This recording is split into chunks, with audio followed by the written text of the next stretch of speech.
Tá começando mais um episódio do Elas com Elas, podcast da Band News FM com episódios novos toda quarta-feira e que toda semana reúne mulheres incríveis para conversar sobre assuntos importantes da nossa sociedade. Esse é um espaço de abertura, de diálogo, a gente quer ter você por perto, com você conversando com a gente. Eu sou a Gabriela Maier, normalmente você me encontra na Band News FM de segunda a sexta, às 14h no Band News FM 2 a 2 e também por aqui no Elas com Elas.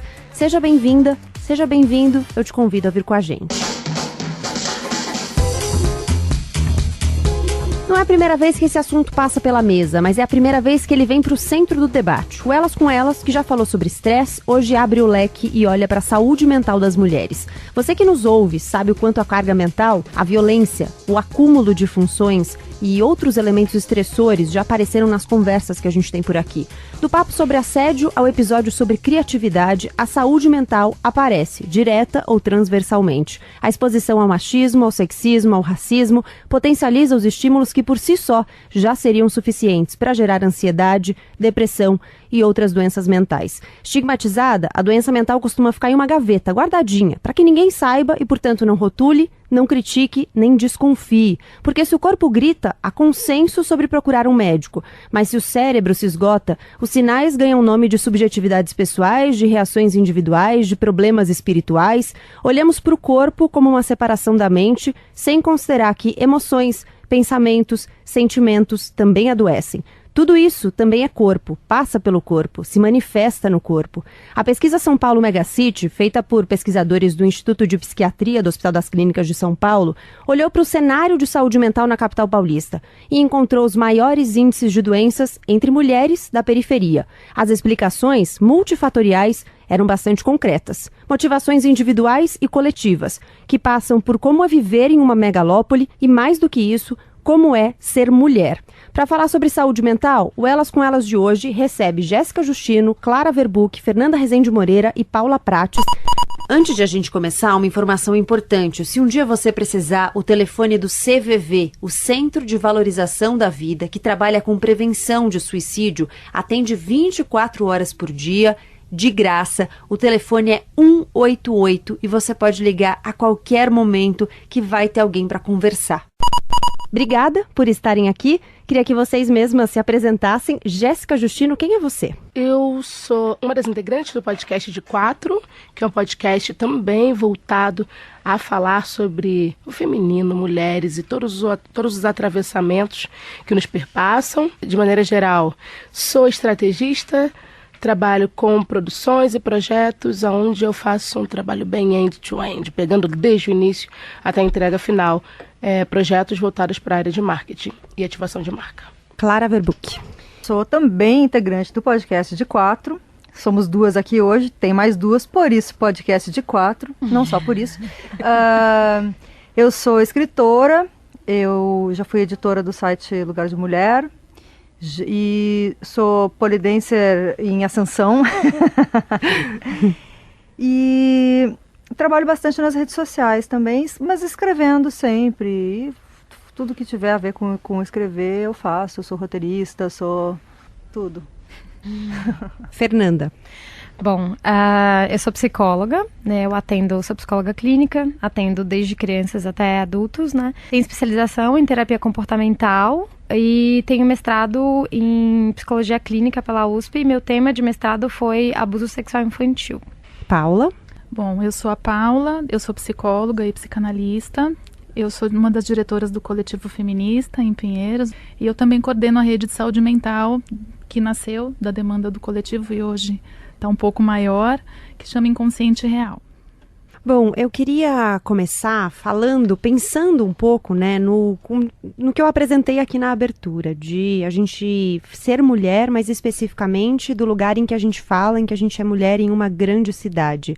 Que experiências, eu diria, não experiência no singular, mas que experiências que já atravessaram vocês para que vocês pensassem sobre a questão da saúde mental? Como é que isso apareceu na vida de vocês pela primeira vez? Não sei se a gente consegue dimensionar, né, o start, mas como é que vocês contextualizam isso na trajetória de vocês? Eu tenho uma lembrança, posso? O meu primeiro insight foi quando eu tinha uns 16 anos e estava em casa, meu pai estava em casa, ele ia fazer uma viagem a trabalho. E a minha mãe ajudava ele a fazer a mala. E aí eu fiquei ligada nisso, pensei, ele vai pedir ajuda, eu vou fingir de morta. Aí foi batata, ele veio atrás de mim e falou, vou viajar, passa essa camisa pra mim. Eu falei, nunca passei roupa, não posso te ajudar. Ele falou, mas você é mulher. Aí eu brinquei com ele, né? Falei, mas é genético? E foi ótimo, porque ele ficou desconcertado. Depois, mais pra frente, essa é a primeira lembrança que eu tenho, né? Depois, mais pra frente, isso foi sendo sistematizado, e aí com teoria, e mais elaborado, né? Eu brinco que quando a gente olha, quando a gente abre, né? Eu falo que é um terceiro olho, a gente abre e não fecha mais, aí a gente vê em tudo, né? Esse tipo de situação comigo foi assim. Bom, vou contar, sou psicóloga, mas vou contar uma experiência pessoal. Então, eu sou de Minas, sou mineira, sou de Belo Horizonte, né? É uma cidade grande, mas é uma roça grande, como a gente gosta de falar lá, né? Vim da tradicional família mineira, 14 tios que vieram, né, do interior, da fazenda, da roça, aquela coisa toda, e me achava super saidinha, ó, pessoa que, né, foi estudar e fazer especialização em São Paulo e tudo mais, até que eu decidi mudar para São Paulo. E aí eu saí da casa dos meus pais, né, assim, segundo a OMS, a mudança de cidade é dos fatores mais estressantes, assim, né, da vida de alguém. Então eu mudei de cidade e saí da casa dos meus pais, né, saí do ninho. A sensação de vir pra São Paulo mudou tudo na minha vida, que eu me sentia num mar aberto. E aí eu comecei a perceber que os meus medos eram, eu vou me perder, eu não sei onde eu tô, eu não conheço nenhum bairro, não conheço ninguém. Mas sempre no fundo disso tinha, tá, mas e se acontecer? Qual é o problema? Eu sou mulher. O problema não é me perder, o problema é aonde eu vou me perder e o que vão fazer comigo, né? Eu saí à noite e aí eu saindo com alguns amigos, eles falavam, não vamos andar por aqui porque eu já levei uma garrafada. Eu pensava, se eu levar uma garrafada, tá tudo bem. E depois, né? O que vai acontecer comigo por ser mulher? E aí eu comecei a perceber o tamanho que era ser mulher numa cidade como São Paulo. Eu lembro que foi uma coisa muito marcante, assim, pra mim. Nossa, me passaram muitas situações pela cabeça, mas eu acho que o primeiro episódio de violência que eu sofri foi um que me abalou, talvez de uma forma que eu nem percebi na época. Eu tinha 13 anos e eu fui estuprada numa festa da escola. Aquilo foi tratado me culparam, me chamaram de vagabunda e eu simplesmente era uma garota de 13 anos que não sabia beber, né? Então se aproveitaram do meu estado vulnerável para fazer o que quisessem comigo dentro de um banheiro. Só que aquilo, então, tem a ver com saúde mental, mas aquilo não me adoeceu, eu não fiquei deprimida, eu fiquei com muita raiva. Muita raiva. Muita raiva, e essa raiva tá comigo até hoje. Eu vejo eu penso assim no antes e depois daquilo, eu não tinha aquela raiva no olhar quando eu era mais jovem, sabe? E é isso também, assim, as pessoas às vezes acham que essas coisas não acontecem, não vai acontecer com você, porque era um ambiente de uma escola particular. Não tem nada a ver, gente, acontece em qualquer lugar, né? Às vezes querem culpar um gênero musical pela violência ou pelo machismo, pela violência contra a mulher, não tem nada a ver. É uma questão de estrutura da sociedade machista mesmo, né? Mas é claro, depois disso teve muitos desenvolvimentos que eu descobri depois, na análise, inclusive quando você perguntou quem são vocês, eu quase disse, sexta-feira eu vou me fazer essa pergunta novamente. Eu também faço toda terça. Alô, Durval, grande psicanalista, maravilhoso. Mas são, né, questões que vão aparecendo, a gente vai entendendo as coisas, as nossas reações ao longo da vida, assim. Acho que essa foi uma das primeiras vezes que eu me deparei com essas questões. Eu tô quase voltando para casa, porque ela já começa com uma pergunta muito difícil de responder. É difícil elencar o que mais marcou, o que é um ponto de atenção, né? Mas escolhi uma. Depois de vários atravessamentos na minha infância, a minha mãe, enfim, conseguiu se separar do meu pai, né? Enfim, atravessamentos violentos e de todas as formas, né? Meu pai era um homem muito violento, com todos os tipos de violências possíveis, inclusive física. E quando minha mãe se separou, ela foi morar na casa da minha avó. Minha avó morava num prédio baixo, com comércio embaixo, ela morava no terceiro andar de um prédio de 4 andares. E o meu pai constantemente ameaçava a minha mãe de morte e ameaçava me sequestrar. Então ele passava todos os dias. Não tinha nada pra fazer, né? Eu tô pensando aqui. Uma pessoa que vai todos os dias em horários alternados. Ele morava num bairro, sei lá, 4 bairros do meu. De carro, com um amigo. Ainda tinha esse, o apoio de um outro amigo. Né? Também não tinha nada pra fazer. Ameaçar de carro, buzinando, portando arma, enfim. A minha mãe não aguentou, né? E ela, num dia, eu e ela no quarto, ela falou, tchau, filha, e se jogou da janela, na minha frente. A minha mãe tá viva, tá? E ótima. Mas eu apaguei essa memória e aos 22 anos, isso me voltou. E 22 anos foi uma idade muito, muito forte para mim, porque, embora eu já trabalhasse desde muito nova, já tivesse que dar conta da minha própria vida e muitas das vezes dar conta de coisas dentro da minha casa, da minha família, financeiramente, psicologicamente, afetivamente, 22 anos foi uma idade onde isso bateu. E eu tive a mesma sensação de solidão de quando eu vi a minha mãe ir embora, porque minha mãe se jogou, eu fiquei sozinha. Meu pai já não era alguém que não contava.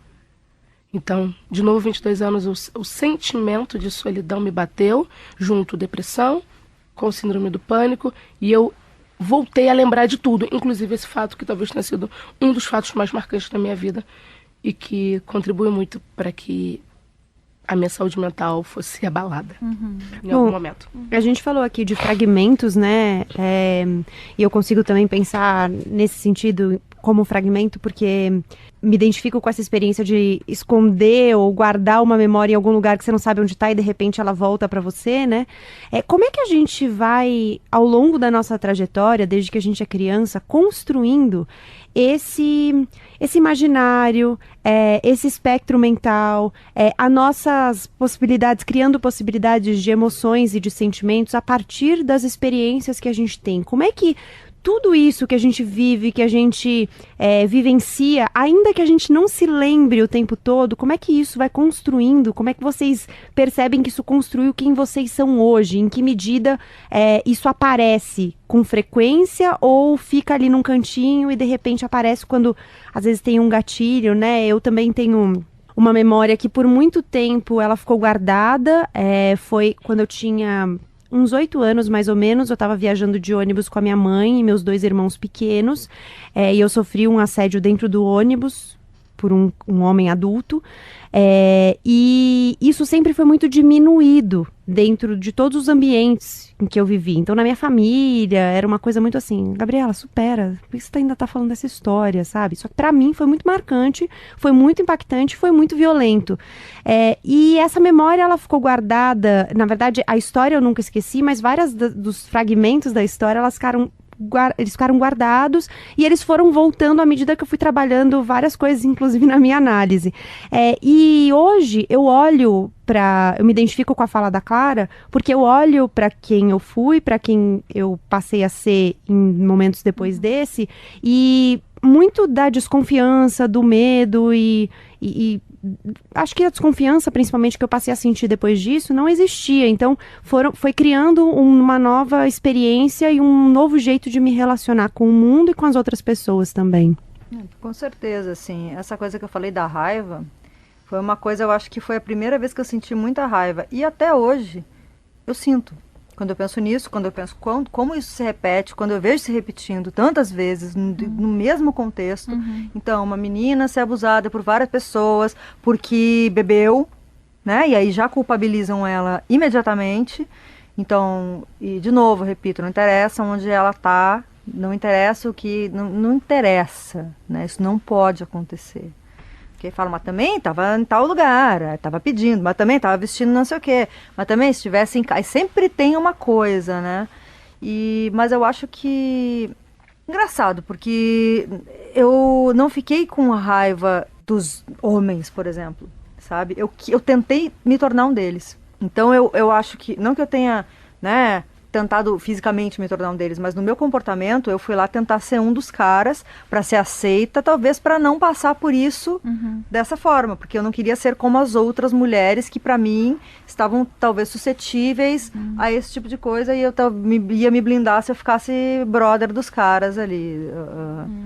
O que é uma péssima ideia, inclusive colegas, não façam isso porque você nunca vai ser um dos caras. Que bom, né? Que bom. Que bom, ainda bem. Eu tenho uma metáfora, acho que dá pra gente pensar muito sobre essa questão de como é que você se desenvolve um trauma, né? Ou que não seja um trauma, mas uma raiva que perpetua, né? Como no seu caso. Imagina que você foi queimado. Você teve o seu braço queimado, sua pele queimada e uma queimadura muito forte de 3º grau. Com o tempo, a sua pele ela vai, né, cicatrizar. Mas aquele braço, aquela pele, ela nunca vai ser igual. Ela nunca vai conseguir, de uma queimadura de 3º grau, ela nunca vai voltar a ser igual. Então, toda vez que alguém chegar e encostar nela, você vai sentir. Você vai sentir diferente. Então, é quase como se a gente passa algumas situações na infância, que são essas queimaduras, né? A gente vive situações, várias situações. Algumas delas machucam a gente como uma queimadura de 3º grau, mas a criança não sabe nem descrever o que é aquilo, né? Então imagina nessa situação, você não sabia nem descrever essa solidão que você sentiu na hora que a sua mãe se joga, né? Você com 13 anos, que você descreve, como é que você descreve com 13 anos a sensação de ser estuprada não se e elabora. culpabilizada? Não se elabora na hora. É por isso que vocês estão falando que com o tempo na análise você vai pondo as peças do quebra-cabeça, na verdade. Você põe mais uma peça, quanto mais experiência de vida, mais nome a gente é capaz de dar para as coisas e aí a gente vai fechando melhor o quadro, né? Isso não acaba. Nada que acontece com a gente acaba, na verdade, né? As coisas vão se sobrepondo. E aí, se essa ferida ela vai latejando ainda. Ela vai continuar sempre latejando. A questão é o quanto você vai conseguir, primeiro, descrever que ela tá ali, o que é aquela ferida, o que você vai fazer. Você vai cobrir ela e você nunca mais vai lidar com ela, você vai esquecer. Às vezes é importante, porque aí a gente esquece como mecanismo de sobrevivência mesmo. A gente não tem condição para elaborar aquele episódio, mas em algum momento você precisa arregaçar a manga e olhar para ela, né? E aí a gente tá falando de cuidado. Como é que a gente vai cuidar daquilo? Eu passei por algumas situações que me trouxe esses gatilhos, sabe? Tipo, em toda relação que eu tinha, eu me relaciono com homens, infelizmente hétero, cis. E eu fui casada 3 vezes. Em todas essas relações, qualquer sinal de violência ou qualquer coisa que eu imaginasse uma violência, eu já criava uma defesa tão agressiva quanto. Então era uma forma de eu me proteger e negar aquilo que eu não queria que se repetisse comigo. Tanto que há pouco tempo eu fui fazer um histórico assim, das mulheres da minha família, a geração anterior à minha, que é minha mãe, todas as mulheres sofreram abuso sexual. Eu neguei isso.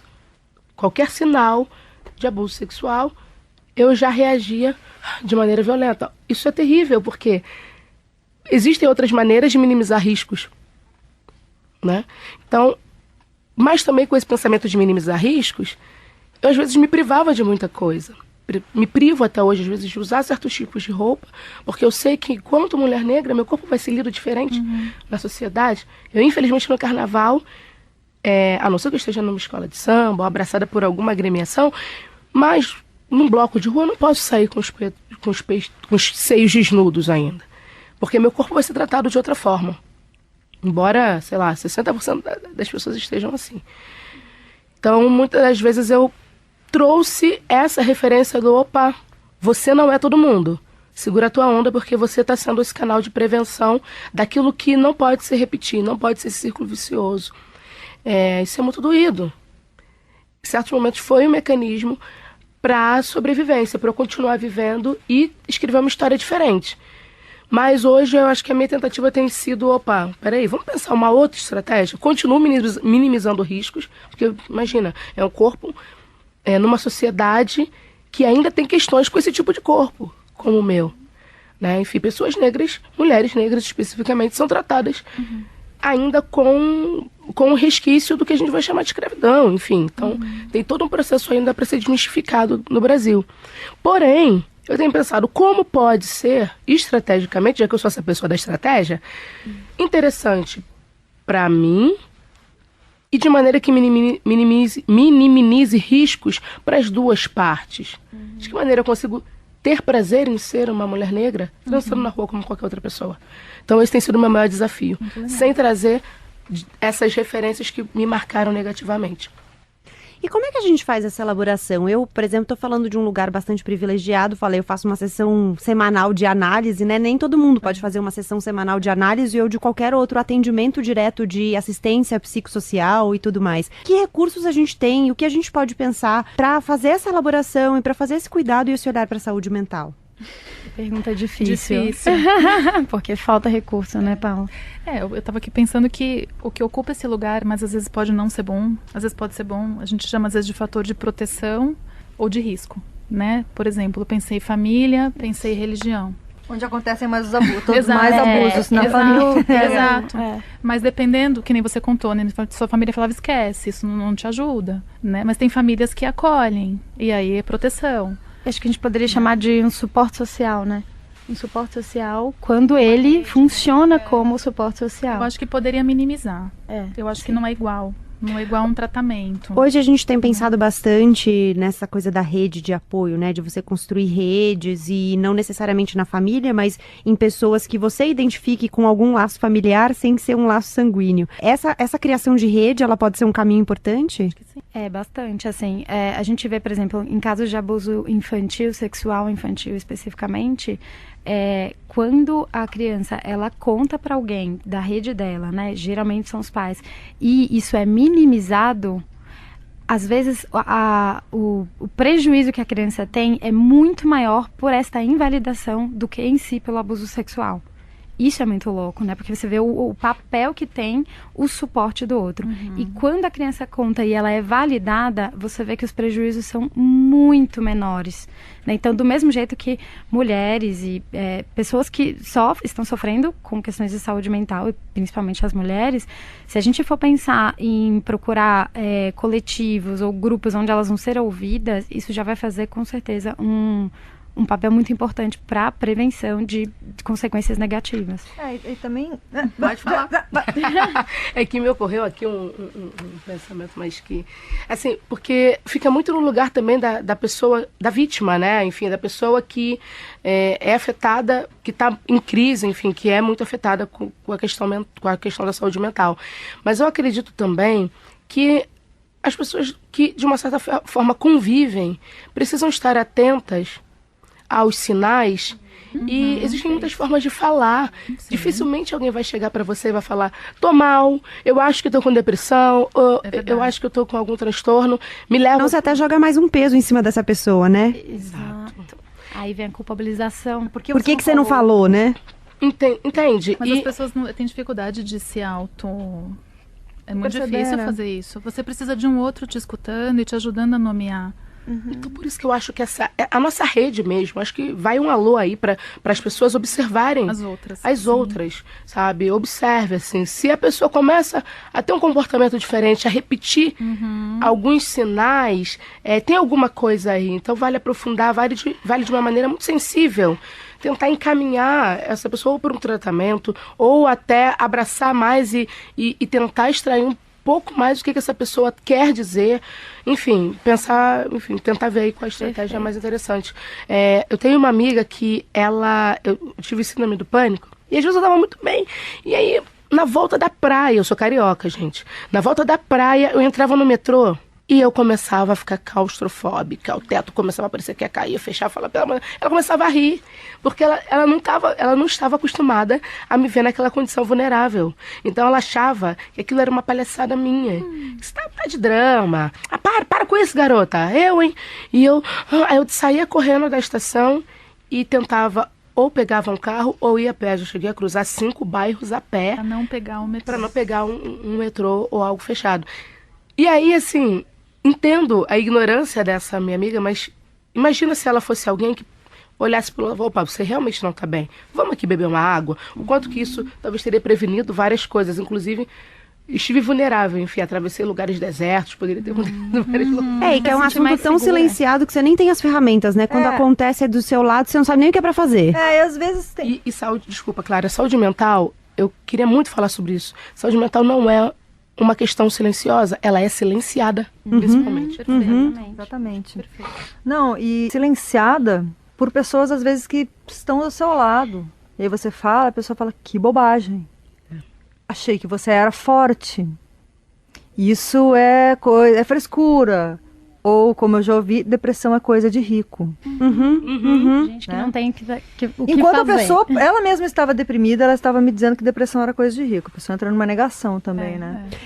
Esse estudo que eu cito na abertura do IPQ, né, do Instituto de Psiquiatria, o São Paulo Megacity, ele detectou maior incidência de doença mental entre as mulheres da periferia. Sim, outro dia a gente fez tem um evento que chama Crie Como Uma Garota. Primeira edição a gente fez uma mesa sobre saúde mental e a Preta Ferreira, né, que é do movimento das ocupações do centro, ela estava contando que as mulheres das ocupações são muito adoecidas, porque, né, tem muitas mulheres negras ali, aí tem duas questões também, que elas são adoecidas por vulnerabilidade social, por machismo e por racismo, né? Então são várias questões. E é isso, são pessoas tipo que são trabalhadoras, né, que moram em ocupações e estão nessa situação de vulnerabilidade e muitas pessoas vão dizer isso é bobagem. Isso, você tem que ser forte.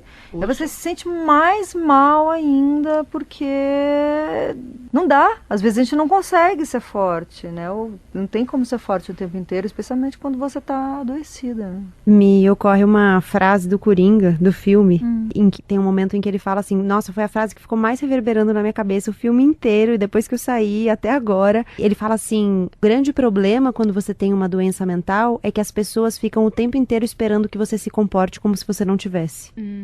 Então é isso, as pessoas elas não querem ouvir sobre aquilo, elas não querem saber daquilo, porque elas não sabem o que é pra fazer se você disser, elas não sabem como é pra se comportar, elas não sabem se é pra te dar um tapinha nas costas e falar, não, força aí, fica firme, ou se é pra, sabe, te dar algum tipo de ajuda prática. Enfim, acho que a gente não tem muito as ferramentas pra fazer esse acolhimento adequadamente, né? E tem que cuidar também pra não dar... Pode falar palavrão? Pode. Não pode dar conselho bosta, gente. Né? Conselho já começou. Conselho já começa pensando assim: será que a pessoa quer ouvir? Porque assim, às vezes rola isso, né? Tipo, nossa, mas tenta sair mais de casa, toma um suco verde, faz exercício, vai tomar um sol. Gente, às vezes a pessoa não tá conseguindo justamente ter uma rotina, ter essas coisas assim, né? E quando a pessoa às vezes não tem o dinheiro da passagem pra sair de casa, ela tem depressão, enfim, porque ela tá vulnerável com alguma questão. Ai, amiga, vai fazer uma yoga. Mas aonde? Como? A pé, né? Que horário? Que horário? Como que paga a mensalidade? Porque isso se paga.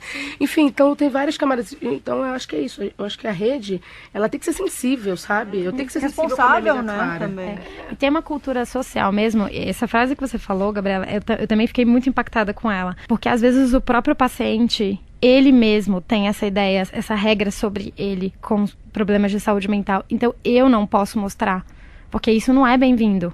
E às vezes a própria pessoa não consegue, ela fica tão estigmatizada que ela não consegue admitir, né? Ou não tem essa rede que faz com que ela consiga mostrar que ela não tá bem, né? E aí a gente vê, às vezes, algumas psicopatologias que envolvem você negar as suas dificuldades. Sim, e aí ainda mais mulher que tá acostumada a ser chamada de louca com qualquer coisa, né? Então, às vezes não é nem a questão, o gaslight em si. Qualquer coisa chama a gente de louca, né? Tá com mulher, TPM né? é Só porque a louca, mulher é louca, né? tá discordando é louca, qualquer coisa que tá fazendo é louca.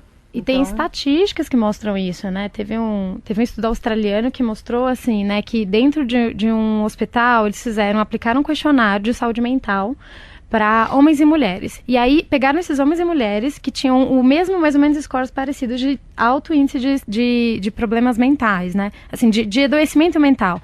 E aí eles foram atendidos por médicos da rede primária.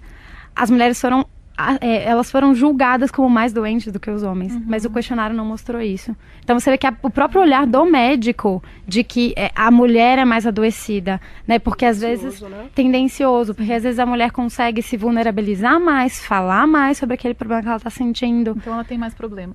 Então ela tem mais problema. Porque às vezes os homens não sabem nem o nome dos sentimentos deles, né? Eles são tão alienados desde sempre nessa, né, na construção da masculinidade, a não estar em contato com os sentimentos, que eles não sabem nem dizer, às vezes não sabem nem identificar. Eles estão mal, estão com angústia, mas aí não percebe que precisa de ajuda, né? Tanto que, me corrija se estou errada, mas o índice de suicídio entre os homens é mais alto do que 4 das mulheres, vezes né? maior entre os homens do que entre as mulheres.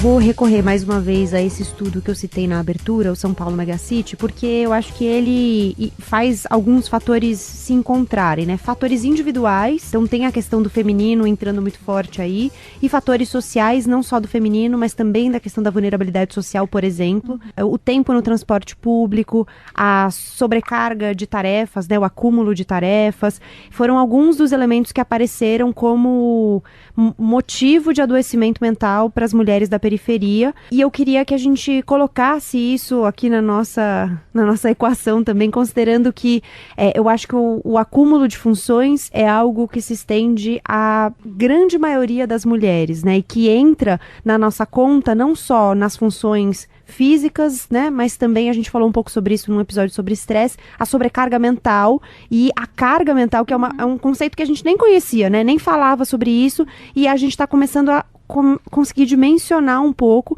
do que significa você deixar tudo nas costas de uma pessoa. Eu estava me lembrando, enquanto você falava, rapidinho, de um caso que eu atendi.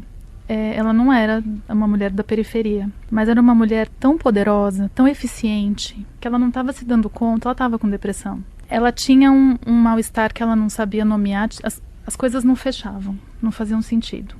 Altamente produtiva, altamente eficiente. E aí eu brinquei com ela, eu falei, o problema é que você está fazendo tudo bem demais, está errado isso. Você tem que saber falar não, falar a hora de parar, o que você quer, porque é uma coisa entre conseguir e querer. Não é uma questão do consigo, porque virou muito também para nós mulheres assim, a gente tem que conseguir. E a gente consegue, mas a que preço também, entende? Então foi muito interessante falar isso para ela, porque eu falei, você consegue, e aí? Né? E aí foi muito interessante o insight para ela de falar, tá, pera, não se trata então de eu provar o quanto eu sou boa o tempo todo, em todas as áreas. Ela era mãe? Sim. Ai, meu Deus. Sim. Piorou ainda, né? Porque tem uma sobrecarga mãe, aí. Trabalho, família, tudo. E tem um estudo que mostra que o casamento, ele não vale a pena pra mulher, né? Que no final a mulher tá muito Poxa, mais... nem precisava disso tudo. Olha, vai conversar com as nossas mães, tias, primas, né? que as mulheres morrem mais cedo, que elas ficam mais E adoecidas. os homens é protetor, né? O casamento para as O mulheres. cara é maravilhoso, gente. Assim, de uma maneira geral. Tô assim, falando até pegando um clichê que grosso corresponde. modo, né? Grosso modo, que corresponde à maior parte. A maioria, A maioria, que é isso. A mulher, ela ganha mais um filho quando ela casa. É um dos fatores de risco. Claramente, assim, que aparecem, é essa questão que você está falando, claro, que é da maternização, a maternização da mulher que não seja nesse papel de mãe. Então ela começa a virar mãe dos avós, mãe dos pais, mãe dos sogros, mãe do filho, mãe do marido. Por isso que é legal o termo carga mental, porque acho que é algo que já acontece desde sempre, só que nomeou. Olha a importância de dar nome. E todas as funções de Quando cuidado, nomeia, elas fala... têm essa carga mental muito elevada, né? Sim. Todas essas atribuições de cuidado que normalmente ficam com as mulheres, vocês estão falando de ser mãe do pai, da mãe, do tio, enfim, dos pais, né? Não só do pai, mas do pai e da mãe. Todas essas atribuições de cuidado ficam normalmente com as mulheres. Elas é que vão cuidar das outras pessoas, né? E dos homens é tirada essa dimensão. Eu estava recentemente vendo um documentário, recomendo fortemente, inclusive, que chama O Silêncio dos Homens, em que eles falam como os homens não ganham essa dimensão de cuidado desde pequenos como as mulheres ganham. Então, eles falam das 3 dimensões do cuidado, de cuidar de si, cuidar do outro e cuidar do ambiente em que se vive, que as mulheres são ensinadas desde muito cedo e os homens não são ensinados na maioria das vezes.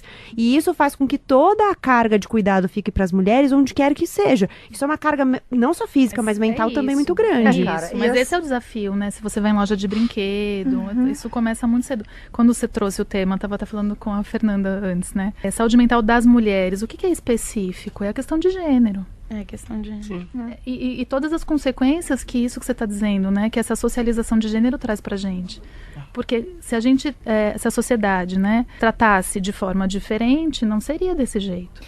E a culpa Não é que isso? colocam na mãe é um negócio insuportável. Eu sou mãe de uma menina de 16 anos, constantemente eu tenho que lidar... Gente, eu não sou católica, eu não trabalho com culpa. Tá? Eu jogo isso pra essa galera. Mas hoje eu recebi assim, um feedback que parecia uma confissão católica de a culpa, porque a mãe... Gente, tipo, a culpa não é da mãe, lamento. Claro que assim, a gente vai gerar traumas nas pessoas porque a gente tem traumas e a nossa convivência na humanidade é essa. A pessoa que tem um trauma gera um trauma nos outros e é isso. E a gente tá aí tentando ser melhor, né? Mas é o pacotinho de culpa que colocam no colo da mãe quando nasce uma questão filho, de gênero. né? É uma questão de gênero. Independente do que ela faça, né? Independente, não, ela pode. Então, se ela deixa de trabalhar, aí. Nossa, mas ela só cuida dos filhos? Aí, se ela trabalha muito, nossa, mas ela não cuida dos filhos. E ninguém nunca pergunta isso. Cadê o pai? Ela fez sozinha esse filho? Sabe? Nunca. Cadê esse questionamento? Cadê os homens nessa coisa da criação das crianças? Aí, quando a gente às vezes coloca essa questão, o cara fala, mas eu não sou assim, cara, eu tô falando de você. A gente tá falando de uma estrutura, né? E tem uma questão que reforça essa O famoso estrutura. nem todo homem. Não aguento mais. Que é o território digital, né?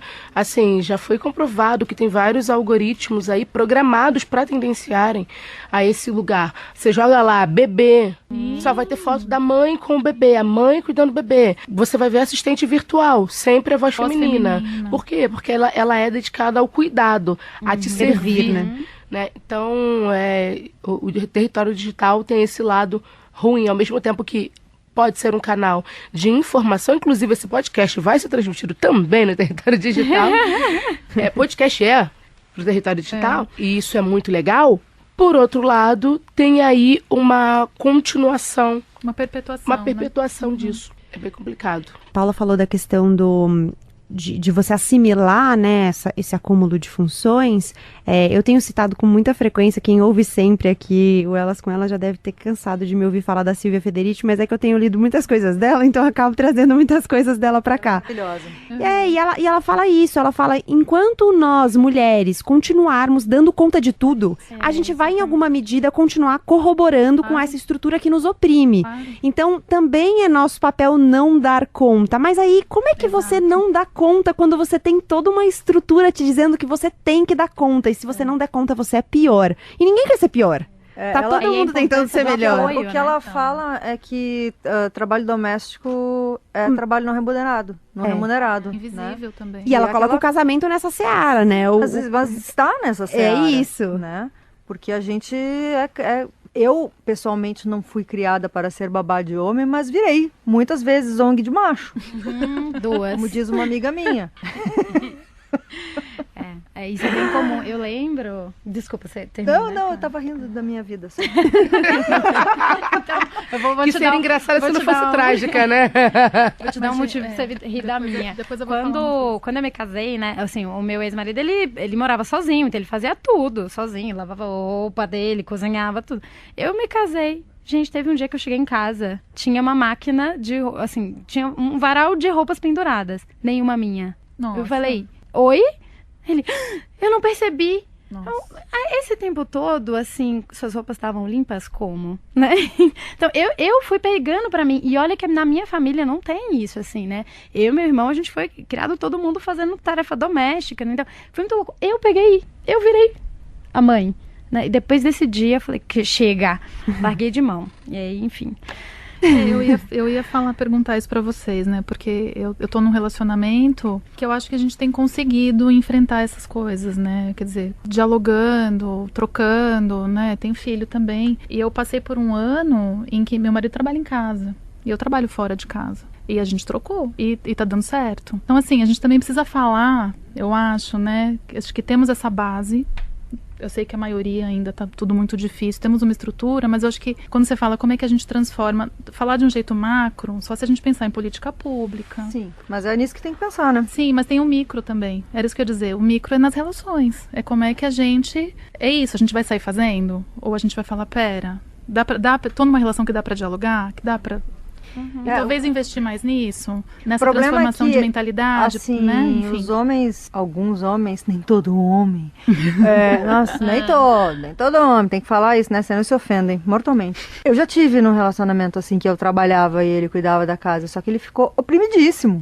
Então. Fazia as coisas, mas assim, eu sentia que tinha uma cobrança além ali, o incômodo e a coisa, e eu ficava tipo, cara, que mais você quer? Porque a gente não pode dar conta de tudo, e eu realmente não dou conta de Eu tudo, também não. nunca. Eu já fui casada Definitivamente 4 também não. vezes, gente. Nenhuma dessas vezes eu dei conta de tudo, sendo que uma dessas vezes, né, foi quando eu tive minha filha. É isso, tipo, cara, não tá lavando a louça? Não vou lavar, não vai ter comida, ninguém vai fazer. Não tem, não vou fazer. Greve. E eu acho que essa disponibilidade também, ela precisa ser uma responsabilidade do cara. É isso. Os caras precisam estar disponíveis a se abrirem. Querer, né? A querer contribuir, porque é muito cômodo pro cara, às vezes, tá ali na posição, ele pode ser talvez o exemplo do seu marido ainda, é seu marido, né? Ex. Do seu ex-marido. Ela parou de estender a roupa dele. Parou. O cara que tinha sua vida lá, que inclusive eles têm muito orgulho, né? Quando eles, não, eu faço tudo, eu dou conta, normal, uma pessoa adulta, né? Faz Ótimo, você faz o mínimo, parabéns. É isso, Parabéns. é em reunião de escola de filho, é fazer uma lancheira, Tá tudo é certo. lavar uma louça, isso não é menos homem. Pois é, mas aí o cara quando casa, Tem ele mais reflete também. a mãe, Tem mais né? Ele reflete essa maternidade naquela companheira. E aí o cara tem que estar muito disponível, disposto Não, também com certeza. a mais do que desconstruir, a agir. Porque a desconstrução começa na ação. isso. Exatamente. Pra perder esse privilégio, falando, né? gente. Falando Desconstruir não vale tá muito, fácil. não. Tá fácil. Quero ver fazer. É verdade. E como é que a gente percebe o tanto que isso está nos afetando, assim? Que sinais a gente pode ir coletando ao longo do caminho? Porque eu acho que às vezes a gente vira meio que o sapo na panela, sabe? A história do sapo na panela, que se você joga o sapo na água fria e você vai esquentando o sapo ali, ele não percebe que a água está esquentando, ele fica. Se você joga ele na água quente já, ele salta. O sapo morre.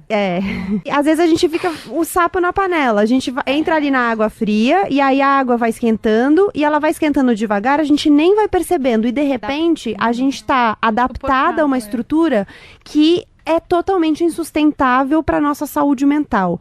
Que sinais vocês já experimentaram coletar, assim, para falar? Acho que tem um negocinho aqui para olhar. Eu acho que o primeiro é a sensação de insuficiência. Nunca tá bom. Nunca tá bom. Eu nunca tô satisfeita.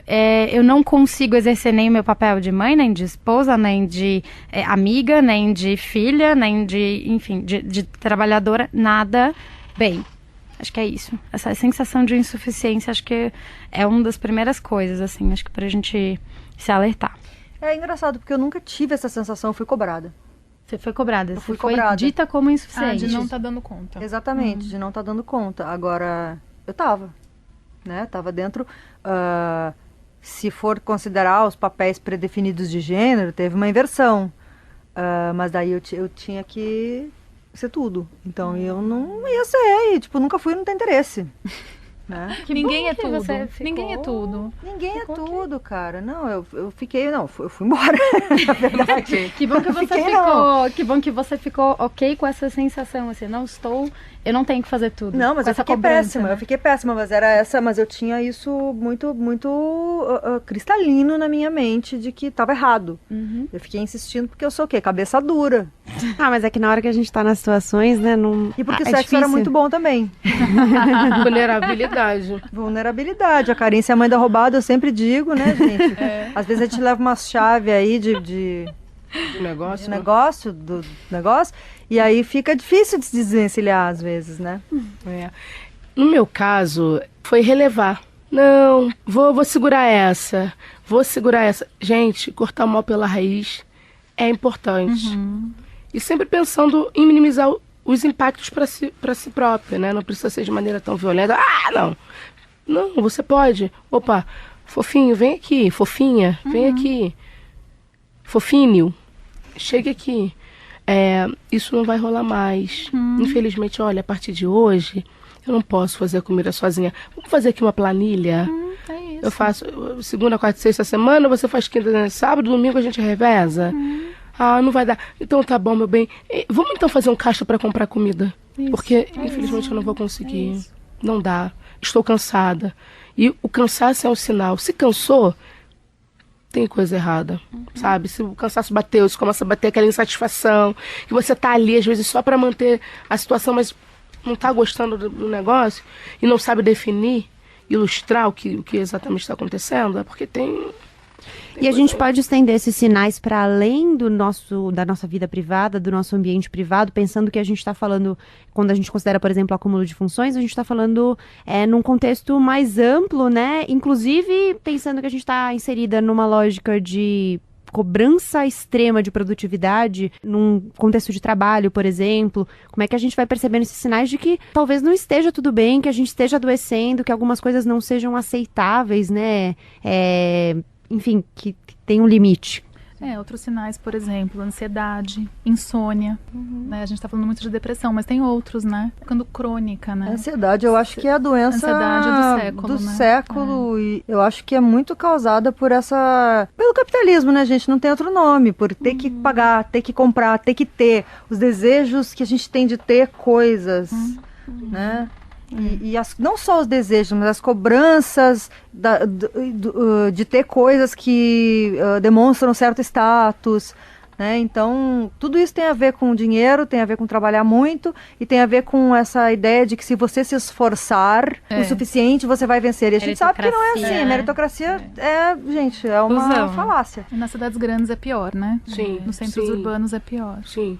No mercado que eu atuo, que é marketing / comunicação, né, essa fusão aí dessas duas áreas, tem uma cobrança de que você tem que ser um robô, você tem que ser uma máquina, você tem que meia-noite responder as pessoas. Isso tá uma loucura, não? Sim. Gente, aplica o WhatsApp o dia inteiro, noite inteira, fim de semana. Mas sabe que eu descobri que isso é uma coisa brasileira, gente? Que em muitos lugares do mundo, ninguém nem tem o WhatsApp do outro. Ninguém tem grupo de WhatsApp de trabalho. É e-mail, acabou o e-mail, não tem mais, é no outro dia só. Eu acho que isso é uma coisa de adoecimento também, piscar uma notificação. Como me aconteceu outro dia no meio do almoço, eu preciso disso pra agora, estou almoçando com minhas amigas. Não, mas tem que ser agora, o cliente pediu agora. Não, o agora é daqui a pouco. O agora é depois do meu almoço. Não, mas aí eu fiz na hora, às 10 da noite de domingo. Cara... Isso é gera isso é muito opressor. É horrível. Você imagina isso quando cai no colo de uma pessoa que é mãe, que é casada e que está numa situação complicada dentro dessa relação, ela tem que dar conta da casa, e do trabalho, ela tem que ser incrível no trabalho, porque se ela faz uma entrega mais ou menos, olha, meu Deus do céu, a carga por ela ser mulher, o problema não é ela ser uma funcionária que entregou algo mais ou menos, é porque ela é mulher. Sim. Mas aí é mãe, os filhos estão atrapalhando. Aí olha só, a produtividade dela, ninguém nunca nem pergunta se homem tem filho. Tem uma amiga que ela era líder numa grande agência, que eu nem ouso falar o nome, uma grande agência, ela tinha um cargo altíssimo. E ela era insana no trabalho. Ela tinha uma filha.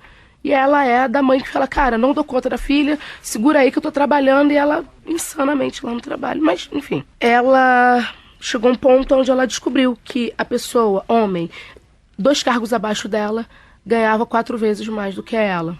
Ai, que ódio! E ela vinha sofrendo assédios, né? Do tipo, são 8, você tá aqui, não vai lá ver sua criança, não? Por que você não vai ver sua criança? Ela, eu estou trabalhando como todo mundo. Em momento nenhum, ela colocava o fato de ser mãe como um impeditivo para cumprir a função dela. Mas era provocada pelos homens aos quais ela coordenava para isso. Tipo, volta pro teu lugar, vai balançar berço, vai pra cozinha, sabe? Enfim, ela pediu demissão, foi para um lugar melhor, agora ela tá arrasando por aí. Quem está nos ouvindo agora e de repente se identificou com o que a gente está falando em vários níveis, em vários âmbitos, e não sabe se essa angústia que sente, porque a gente tem muitas angústias para lidar todo o tempo, eu diria. Se essa angústia é uma angústia normal, se é uma angústia que cruzou uma linha, como é que a gente pode ficar atento para saber quando é que a gente precisa procurar ajuda? Pensando na questão da saúde mental, né?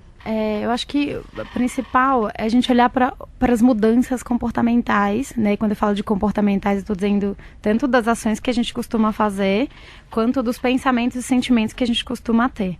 Se você nota uma mudança, né, no seu humor que está persistindo, né? Então, geralmente é uma pessoa que tinha um humor mais para cima, uma pessoa que tem um humor que a gente chama de eutímico, né? Mas normalizado, assim, né? Que tem dia que tá triste, tem dia que tá bem. E ela começa a sentir uma tristezinha um pouco mais, né, um pouco mais constante, né? Então, uma perda de motivação, né? Ela começa, antes ela tinha prazer em fazer algumas coisas e aí ela perde esse prazer de fazer as mesmas coisas. Então, você vê uma mudança na motivação, no prazer. Começa a ficar cansada a ponto de perder vontade de fazer coisas que ela fazia antes, né? Começa a ter dificuldades no padrão do sono. Então, o padrão, a resposta de dormir muda, a resposta alimentar muda, né? Começa a comer muito ou comer bem menos. São gatilhos, né? São gatilhos, são coisas que já estão mostrando como o nosso comportamento está mudando, né? Sentimentos, por exemplo, pensamentos que antes ela não tinha, ela começa a ter de forma mais persistente, né? Eu quero vontade de largar tudo, vontade de ir morar em outro lugar, né, e por aí vai, abandonar tudo, né, tudo que mostra... Essa sou eu. Quem nunca, né? Nunca. Mas tudo que mostra que um padrão de mudança é importante, assim, né, nossa, eu era assim, eu tô ficando de um outro jeito, né, e às vezes não precisa ser nada do tipo, mudei minha personalidade, mas eu tô comendo diferente, eu tô dormindo diferente, eu tô sentindo diferente, eu tô pensando diferente, o meu corpo tá trazendo sintomas, porque a gente sente muito no corpo, né, então, sensação de enjoo, por exemplo, né? Para quem é muito ansioso, começa a ficar muito ansioso. O intestino fica diferente, começa a ter um padrão diferente. Ter tremedeiras, taquicardia, o coração começa a disparar, né? Dificuldade de respirar. Tudo isso são sintomas de que, olha, é importante fazer uma avaliação psiquiátrica, está acontecendo alguma coisa. Psiquiátrica, psicológica, né? Acho que é sempre ir pela avaliação mesmo. Eu brinco com as pessoas, porque como você diferencia uma tristeza normal de uma não normal, né? E eu brinco com as pessoas assim, tem motivo? Porque quando tem um motivo, você está tendo um sentimento adequado. A gente não vai viver sem os sentimentos ruins, eles são normais. É isso que é difícil, e cada um daí tem, né, a sua própria consciência, os seus próprios nomes. Então, eu fui demitido. Claro, você está triste, você está preocupado. Ou assim, não tá acontecendo nada na minha vida. E aí quando não bate o sentimento com o que tá acontecendo, aí você também fala, opa, pera.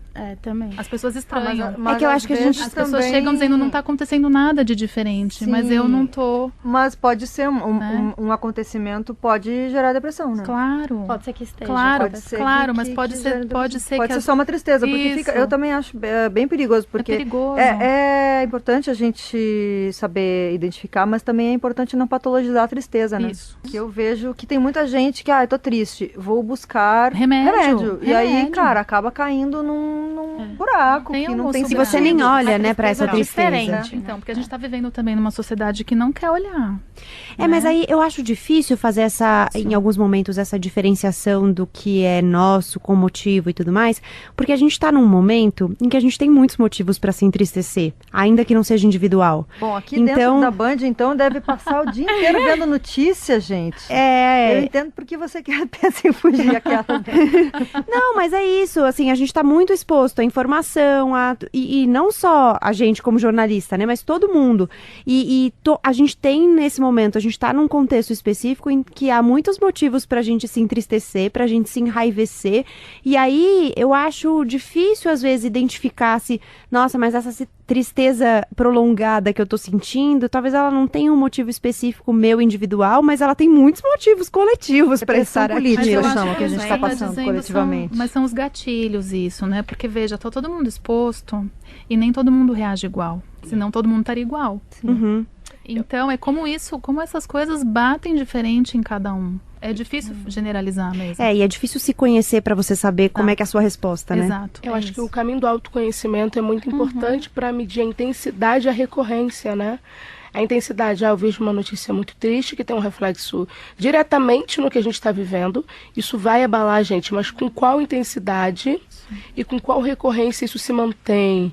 Exato. Né? Então, e de que maneira eu procuro um alívio, uma saída ou um equilíbrio. Eu acho que esse é o caminho do equilíbrio. Coisas ruins estão aí, a gente vive essas coisas ruins, sente essas dores, mas aí depois, o que acontece? A gente continua nessa dor, mesmo outras coisas legais acontecendo? Será que eu consigo olhar e ver que, embora essas coisas ruins elas tenham um peso muito grande, as coisas boas também precisam ter o peso que elas têm. Então, óbvio, não é a alegria do desespero, que isso também é perigoso, que é desequilíbrio. Essa euforia desesperada que te leva a uma certa... a esse desequilíbrio desenfreado mesmo. E essa tristeza. Então, eu acho que vale a pena pensar nesse autoconhecimento como chave pro equilíbrio, como tempero mesmo, né?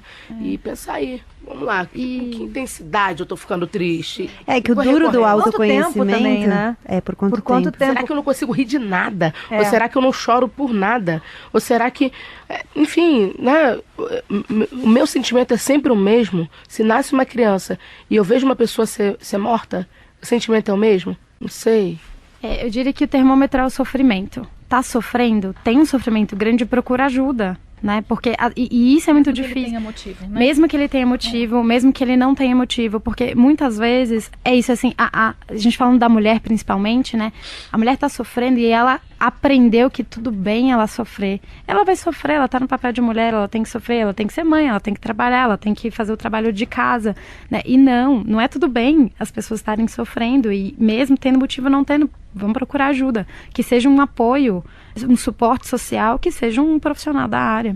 Mas, então, quem não tem acesso a um profissional da área, o que vocês sugerem? Eu acho que principalmente assim, essa rede de apoios, que é o que a Gabriela fala, família que a gente considera que não é de sangue, né? Aquela família, aquelas pessoas que a gente de fato confia, acho que procurar essas pessoas, se vulnerabilizar para essas pessoas, pedir esse apoio, às vezes eu te entendo, eu tô aqui, o que você precisar, isso já tem um impacto tão grande na saúde mental da pessoa que já ajuda bastante. E aí eu acho que tem outros grupos, né, acho que até, por exemplo, no caso do feminismo, né, a gente tem os coletivos feministas que acho que ajuda bastante, acolhe bastante. E como é que a gente pode estender isso, pensando num contexto macro mesmo, para a gente tirar a responsabilidade só dos indivíduos, né? E pensar que também precisa existir política pública, precisa existir gente estruturalmente pensando num apoio psicossocial. Coisa que se fala há muito tempo, porque ainda não temos, por exemplo, eu também tenho 2 filhos. É creche. E assim, não é creche meio período.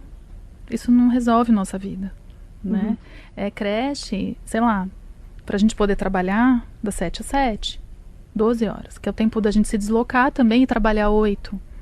Se a gente não tem esse mínimo direito, como é que a gente... Aí começa a equilibrar os pratos. Direito a lazer. Aí Gente, a ampliação do CAPS também, né? Porque não atende todo mundo, não tem remédio para todo mundo se precisar de remédio, não tem atendimento para todo mundo se precisar de atendimento, não chega nos lugares. É verdade. A rede de saúde mental, o SUS é muito legal.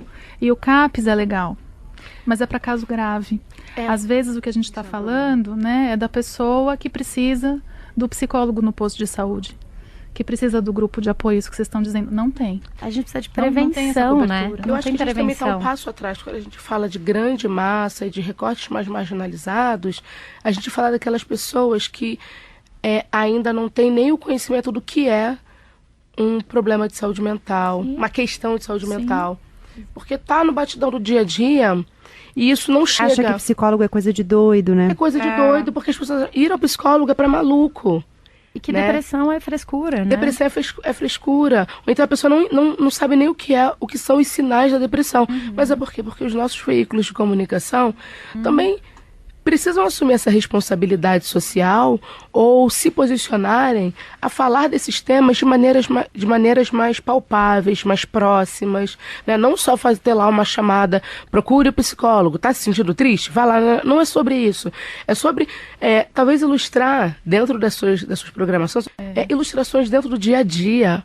Não é normal o desespero de entrar no metrô, no trem, né? Aquele desespero, as pessoas saem se empurrando, se atropelando. Aquilo ali pode causar um problema, sim. Sim. Saúde mental. Não é normal você estar sempre triste, você ter sobrecarga mental, você estar sempre cansado. Não é normal. Sempre atrasado, correndo. Sempre atrasado, correndo. Não ter amor pelo próprio corpo, cuidado pelo próprio corpo, pela própria saúde. Ter esse desleixo consigo mesmo. Não ter motivação para fazer as coisas não é normal. Só que aonde que as pessoas que estão no dia a dia, que muitas das vezes passam mais tempo nas ruas ou dentro dos transportes, conseguem acessar a essa informação, né? Pessoas como nós, que temos acesso e podemos ter o privilégio de estar aqui num grupo de discussão, a gente vai saber acionar, vai saber falar numa rede social, em qualquer outro lugar. Mas e aí? A grande parte do Brasil que é a quem realmente esse assunto precisa chegar. Como que chega? não ouve podcast, né? Que não ouve podcast. Eu acho que é um ponto de interrogação que fica no final desse podcast. Como? Qual é a solução para isso, sabe? Eu dei uma fuçada rapidinha no site do Ministério da Saúde do Brasil para ver o que eles falam de saúde mental. E aí me chocou muito, porque eu queria ver, tem lá o programa do SUS maravilhoso, né? Mas prevenção. Eles, a gente tem uma campanha de prevenção. Aí ótimo, que bom, prevenção, é isso que a gente precisa. Qual é a campanha de prevenção? CVV. CVV é para prevenir suicídio.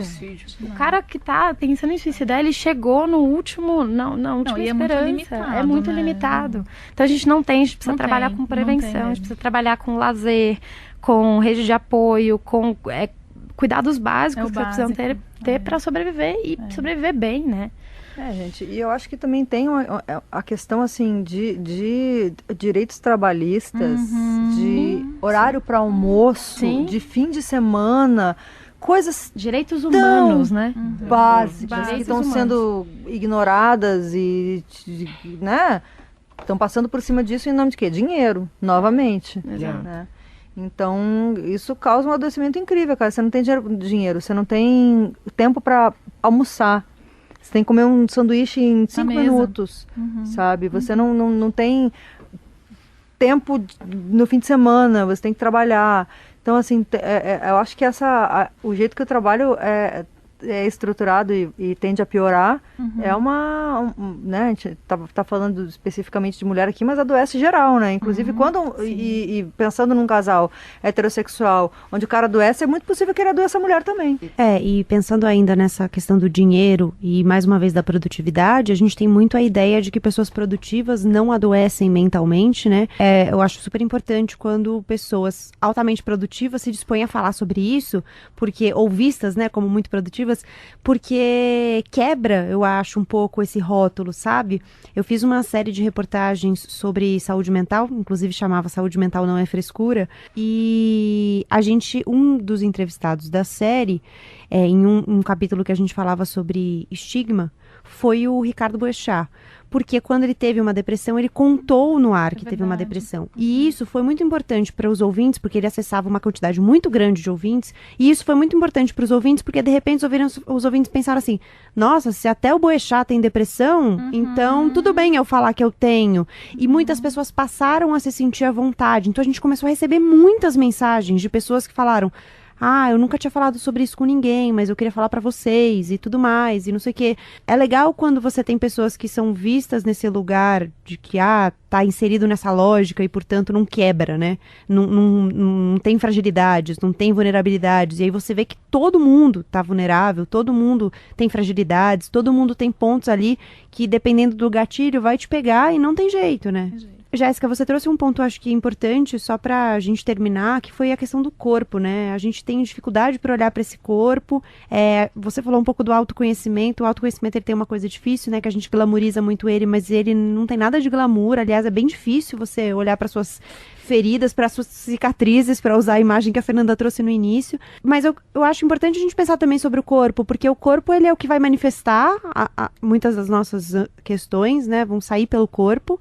E às vezes a gente olha para ele com falta de cuidado ou com, né? Sim. Eu sempre tenho o corpo como ponto de partida, porque, imagina, eu estudei dança na faculdade, né? Então, o corpo sempre foi meu grande objeto de observação. Mas isso vem desde criança, né? Tudo meu sempre começa no corpo. Eu olho para as pessoas, eu observo o comportamento. Primeiro, é o lugar onde a gente se posiciona, o primeiro lugar de posicionamento no mundo. E quando eu falo sobre autoconhecimento e trago isso, é sobre essa sensatez, esse caminho sensato de olhar a coisa e ver. E quando você olha e vê, você vê coisas ruins e vê coisas boas. E aí, a partir disso, começar uma valorização sensata também. Coisas ruins estão aqui? Quais são essas coisas ruins que estão aqui? Que eu não gosto, que eu gostaria de mudar, ou enfim, coisas que eu não quero lidar. Quando você fala sobre elas, já é um processo de cura e de conhecimento também. E quando você vê as coisas boas, você fala, eu amo isso, eu amo aquilo, eu vou cuidar. Já é um encontro bacana, onde você pega o que não gosta, o que você gosta e acha esse equilíbrio. E o corpo vai refletir isso. E você pode aplicar isso no seu dia a dia. Então, eu usei o fato do metrô porque é algo que a grande massa tá lidando todos os dias. E é onde as pessoas são violentadas o tempo todo. E se jogam para violência também, muitas das vezes. Cai num efeito manada, onde vai todo mundo correndo.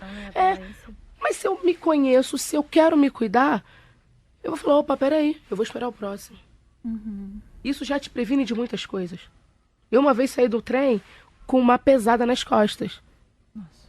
Eu fiquei com dor física e dor emocional, porque o cara tem alguém pisando em mim. É abuso. É abuso. Um homem, né? Pisou nas minhas costas. Como ele conseguiu levantar a perna e pisar? Então, é sobre esse autocuidado. Como é que eu disponho desse meu corpo? A minha mãe, quando ela se joga do prédio, ela não tinha a menor condição de pensar no corpo dela. Então ela lançou aquilo que ela sabe que ela não poderia lidar naquele momento. Então ela sabe que o corpo é o lugar do começo e o lugar do fim. Vamos acabar com essa história logo? Se minha vida tem problema, vou acabar por onde a coisa começa. Bluf. Não, felizmente ela não conseguiu. Mas falar do corpo é isso. Até quando a gente traz para o outro lado, que é o lado do cuidado básico, que é uma boa alimentação, ou, na verdade, quando eu falo boa alimentação, eu falo uma alimentação onde você tem um equilíbrio alimentar mesmo, né? Enfim, eu sei que eu não posso beber 4 caixas de cerveja num dia. Isso vai me causar algum efeito. Eu sei que eu poderia comer feijoada de manhã, de tarde, de noite. Mas eu sei que tem um nível de gordura ali que uma hora vai dar problema. Na vesícula, no estômago, sei lá onde. Então, o autocuidado também vem por esse caminho. E, obviamente, se você está bem com esse corpo, todo o resto vai caminhar um pouco melhor. Tem outros fatores sociais, políticos que também corroboram. Mas eu acho que o corpo é o lugar onde a gente pode começar a cuidar de maneira sensata. E outra coisa, né, gente? O corpo não está separado da cabeça. Não. A cabeça está no corpo. Os sintomas geralmente vêm por ele, né, inclusive. Exato, e eu acho muito doida essa separação que tem da cabeça e do corpo, né? Até, às vezes, né, usar a cabeça, não usar o corpo. Aí entra também até em algumas questões machistas, tipo a mulher que usa o corpo não está usando a cabeça. Gente, isso é só uma coisa, só tudo, né? Não tão separado aqui, não tem uma, né? Então, todos os sintomas se manifestam em todos os lugares, né? E precisando de atendimento também, né? Pode nos procurar. Sim. Você está em São Paulo, né? São Paulo, a Rede Inconsciente Real, né? Pela internet faz a solicitação de atendimento. E gratuito? Uma das nossas características é ser acessível, não é gratuito. Mas a acessibilidade é um valor importante para a gente, justamente pela carência de saúde mental que nós temos. E eu acho que o caminho é um pouco esse, né? Se a gente vai se dando conta da importância do tema, aos poucos a gente vai tendo instrumentos para fazer essa cobrança em larga escala, né? Para que a gente possa entender que isso é importante e a gente possa cobrar que isso esteja na pauta de todas as formas. Eu queria só citar, que eu acho que é uma coisa muito importante, os fatores de proteção. Então, assim, o que a gente pode fazer individualmente para a gente se proteger de adoecimento mental? Lazer, suporte social, trabalho remunerado quando há apoio social, no caso da mulher, porque trabalho remunerado sem apoio social é fator de estresse. Autonomia, né? Autoestima positiva, né, que é o que Jéssica já falou. Flexibilidade mental, né? Então, quanto mais a gente puder ter a cabeça aberta para lidar com diferentes questões da vida, ter recursos de resolução de problema mesmo, se conseguir pensar em como resolver problemas, e aí é um repertório pessoal mesmo, né? E uma coisa que me chamou a atenção é controle da própria vida. Então, sentir que você tem controle da sua vida, né? E não que os outros têm.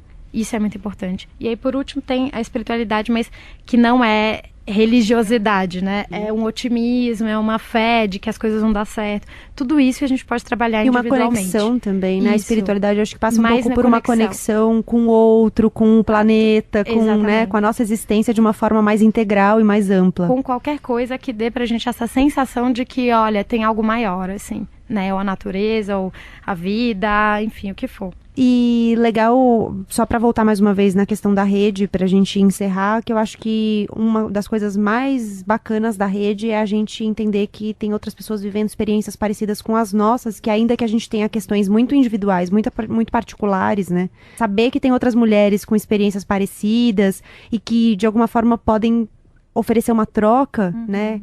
Acho que isso é muito acolhedor. Com certeza, cara. Falar e descobrir que você não tá sozinha, porque eu acho que um dos grandes medos do sistema patriarcal mesmo é que as mulheres conversem. Né? Porque aí elas vão descobrir que não são loucas, que não estão vivendo uma coisa que só elas estão vivendo, que aquilo, enfim... Que a gente tem muito poder. E que a gente tem sobre a poder gente e que a gente mesma. tem muitas coisas em comum e que o que nos causa mal é uma coisa que causa mal a todas, né? Isso foi no começo do feminismo 2.0 aí. O que uniu as mulheres, no fim das contas, foi falar das suas dores, né? Então, a gente pensa em todas essas campanhas, falar da sua dor e descobrir que a sua dor é a dor de muitas. Escutem o nosso podcast de 4 na cara de pau. Storytel, ok? Vocês acessando a plataforma por nós, tem 30 dias grátis de audiobooks e podcasts maravilhosos. Bom, bora virar página. Essa hora em que a gente indica livros por aqui. Jéssica, o que você indica? Tenho 2 livros para indicar. Toreando o Diabo, de Clara, Verbo, que tá aqui do lado, eu tô puxando o saco, hein? Mas é porque esse livro é uma catarse. E eu acho que a catarse pessoal, com você mesmo, às vezes é bom. E esse livro é um livro que eu estou sempre revisitando. E é uma leitura muito pessoal. Dá a sensação de que você tá escrevendo e você mesma lendo aquilo que escreve. E posso falar mais um?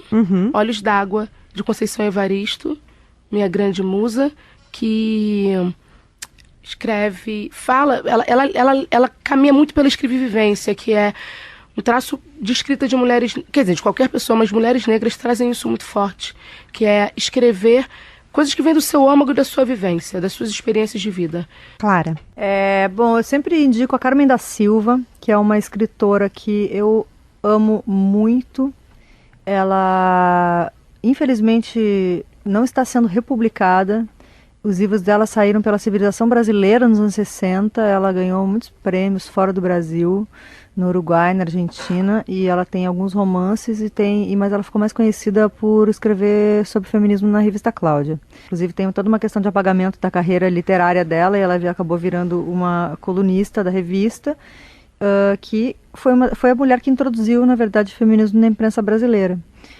Esses livros tem na estante virtual, né? Tem um livro maravilhoso dela que chama Histórias Híbridas de uma Senhora de Respeito, que passa por essa questão das escrevivências também, apesar dela ser uma mulher branca, né? Que ela conta as experiências da vida dela, e ela é muito engraçada, ela é muito sarcástica, ela é maravilhosa, assim. Foi a primeira escritora brasileira que eu li e disse: uma mulher debochada, que coisa maravilhosa. Sabe, faz algum tempo já que eu conheço o trabalho dela, tô aí tentando republicar faz algum tempo. Tá difícil, ô editoras. Carmen da Silva, galera, por favor.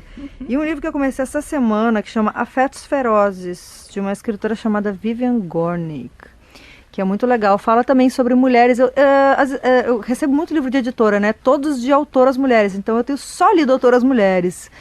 E outra escritora que eu queria indicar, que todo mundo já conhece, porque possivelmente ela é a maior escritora do Brasil agora, que é a Djamila Ribeiro, né? Que ela acabou de lançar o Pequeno Manual Antirracista, e é uma leitura obrigatória para todos os brasileiros, especialmente os brancos.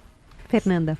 Quero indicar Coragem de Ser Imperfeito, da Brené Brown, né? A Brené, ela é uma assistente social, ela faz um trabalho sobre o sentimento de vergonha e de vulnerabilidade.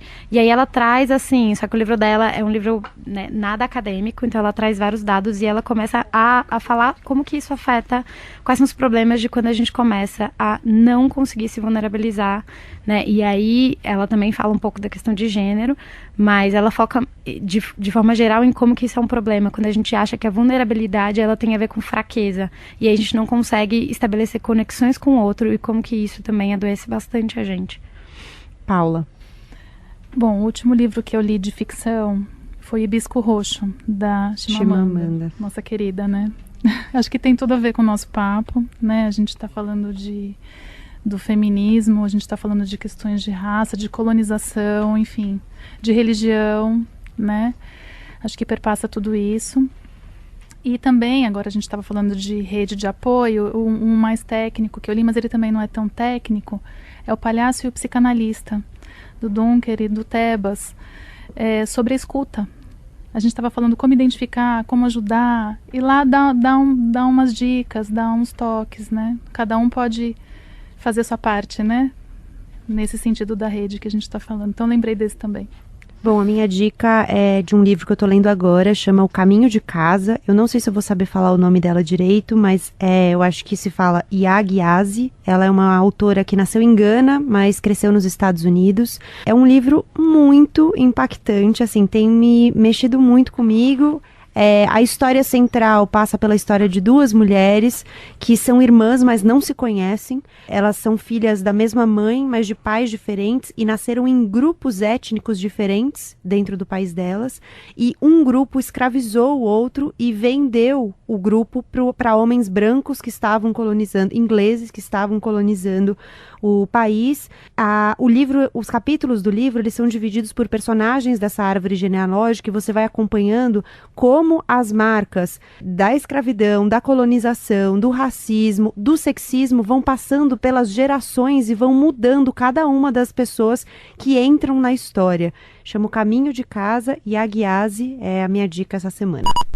Antes de a gente encerrar esse episódio do Elas com Elas, quero dar um recado. A gente vai fazer uma pausa, mas antes disso, na semana que vem tem mais um episódio inédito, mas num formato diferente. Vai ser uma entrevista, uma conversa que eu tive com a pesquisadora Lígia da Veiga Pereira, geneticista muito conhecida dentro e fora do Brasil, da Universidade de São Paulo, que está à frente do projeto DNA do Brasil, um mapeamento genético de 15 mil brasileiros. É um projeto inédito no Brasil e inédito na América Latina. Esse mapeamento do genoma vai fornecer um enorme banco de dados para os cientistas brasileiros, e é um pouco sobre ele que a gente vai falar.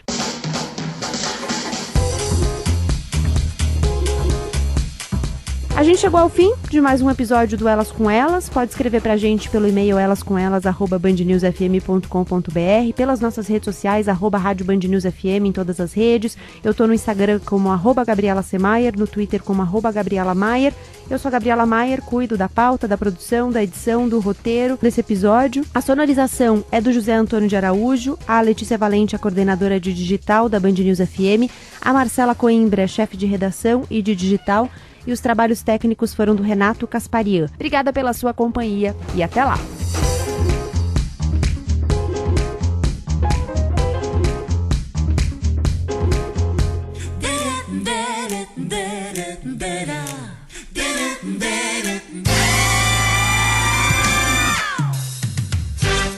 Elas com Elas, na Band News FM.